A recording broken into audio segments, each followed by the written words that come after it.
India-US friendship. This is such a great honor. Let me begin by expressing my profound gratitude to an exceptional leader, a great champion of India, a man who works night and day for his country, and a man I am proud to call my true friend, Prime Minister Modi. You've never heard Trump talked about like this before. We all think we know him. Whether you admire him or criticize him, he's been analyzed from every angle. But when Indian Prime Minister Narendra Modi shared his personal experiences with Trump, it revealed a side of him few have ever seen. This isn't just another political speech, it's a rare, unfiltered look at leadership, trust, and bold decision-making. Modi's words will make you rethink what true leadership looks like. So stay with me because this story is going to change how you see both of these leaders forever. Let's rewind to 2019, Houston, Texas. A massive event called Howdy Modi was taking place. Over 50,000 people filled the stadium, and at the center of it all were two world leaders, Donald Trump and Narendra Modi. Now stadiums packed with fans, that's normal for sports. But for a political event in the US, that's rare. And Trump was there. Not as the center of attention, but as a guest, sitting in the audience while Modi gave his speech. But then came the moment that really stood out. After Modi finished his speech, he turned to Trump and casually said, "Why don't we take a lap around the stadium and greet the people?" Now, if you know anything about US security, you know this is practically unheard of.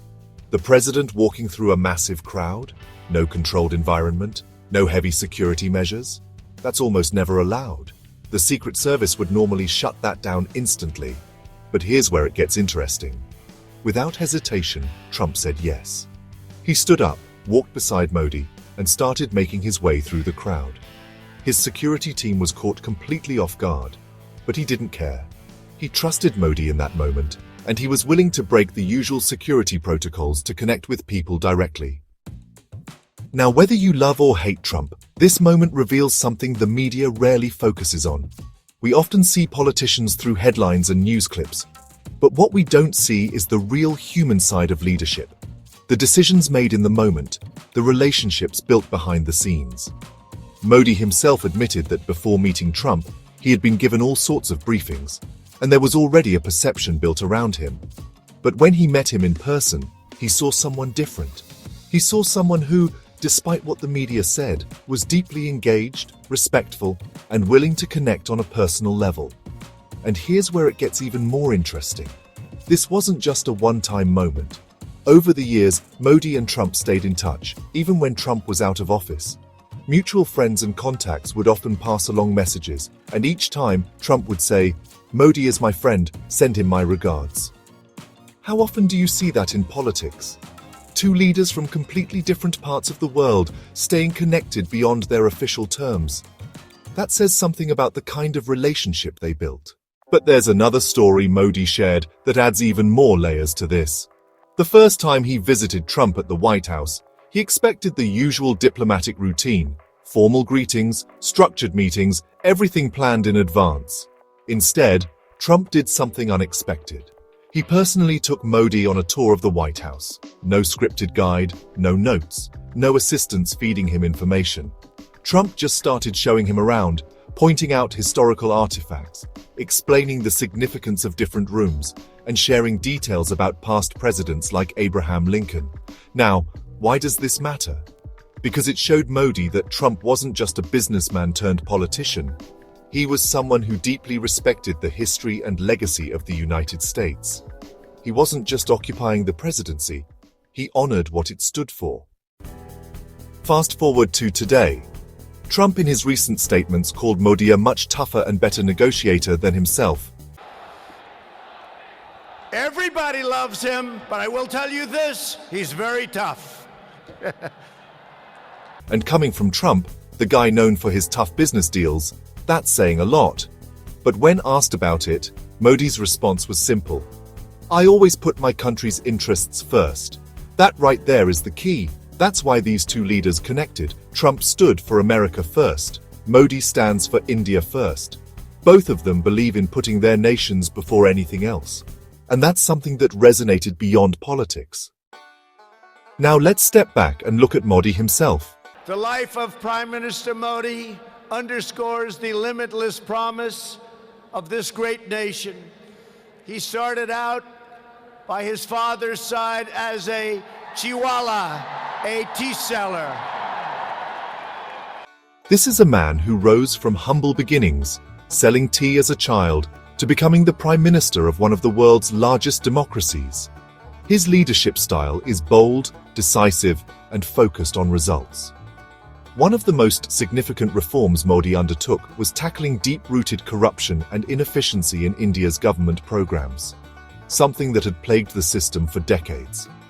When he took office in 2014, he realized that a staggering amount of government funds, meant for the poor and disadvantaged, were being siphoned off through fraudulent means. There were millions of fake beneficiaries, people who didn't even exist on paper, but were somehow receiving government subsidies, pensions, and welfare payments. Widows were getting pensions before they were even married. People with no disabilities were receiving disability benefits. And shockingly, some pension recipients had already passed away years ago, yet their payments kept flowing into someone else's pockets. The corruption was so deeply embedded in the system that it had almost become normal for officials to overlook it. Instead of accepting this as an unavoidable flaw in bureaucracy, Modi took bold action. He implemented a nationwide scrutiny process, using digital verification and Aadhaar, the world's largest biometric ID system, to track and authenticate real beneficiaries. The result? Over 100 million fake or duplicate accounts were discovered and removed from the system. These were ghost identities, names that existed only on paper but were draining billions of rupees from government funds every year. By cutting off these fraudulent beneficiaries, Modi didn't just prevent corruption. He also saved India an estimated 3 trillion rupees, around $36 billion, that would have otherwise ended up in the hands of middlemen, corrupt officials, and fraudsters. But he didn't stop there. To ensure that future funds reached the right people, he introduced direct benefit transfer, DBT, a system that eliminated middlemen and ensured that every rupee sent by the government reached the intended recipient's bank account without leaks or delays. This move alone transformed India's welfare distribution, making it one of the most transparent and efficient systems in the world. Modi's approach wasn't just about cutting corruption, it was about restoring faith in governance. Millions of people who had never received their rightful benefits before finally started getting them, directly, without bribes or bureaucratic hurdles.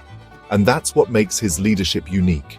He didn't just expose corruption, he systematically dismantled it, using technology and governance reforms to build a more transparent system for future generations.